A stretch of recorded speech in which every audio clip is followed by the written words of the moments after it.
ગોધરા શહેરના સિગ્નલ ફળિયા વિસ્તારમાં આવેલા ગરનાળામાંથી પસાર થતી નર્મદાની મુખ્ય કેનાલની લાઇનમાં ગંભીર લીકેજ સર્જાયું છે। આ લીકેજને કારણે મોટા પ્રમાણમાં પાણીનો વ્યય થઈ રહ્યો હતો। સાથે સાથે વાહન ચાલકો તેમજ રાહદારીઓને પણ ભારે મુશ્કેલીનો સામનો કરવો પડી રહ્યો હતો।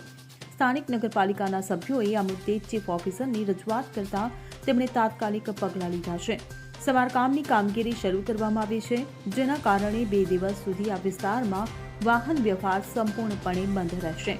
આ સાથે જ શહેરના રહીશોને 2 દિવસ સુધી પીવાના પાણીનો પુરવઠો મળશે નહીં, જેની નગરજનોને સૂચના આપવામાં આવી છે। વિશેષમાં અમદાવાદ હાઈવે માર્ગ પર આવેલા સિમલા ગેરેજ વિસ્તારના કબાડી માર્કેટના વેપારીઓ, જેઓ સામાન્ય રીતે આ ગરનાળાનો ઉપયોગ કરે છે, તેમણે હવે ઓવરબ્રિજ થઈને વૈકલ્પિક માર્ગનો ઉપયોગ કરવો પડશે। નગરપાલિકા તંત્ર દ્વારા સમારકામની કામગીરી યુદ્ધના ધોરણે પૂર્ણ કરવાની ખાતરી આપવામાં આવી છે। Bureau report CN24 news. હવે જુઓ દેશ દુનિયાની તમામ ખબરો તમારી આંગળીના ટેરવે। ઉઠાવો મોબાઈલ અને Google Play Store પરથી ડાઉનલોડ કરો અમારી CN24 ન્યૂઝ મોબાઈલ એપ।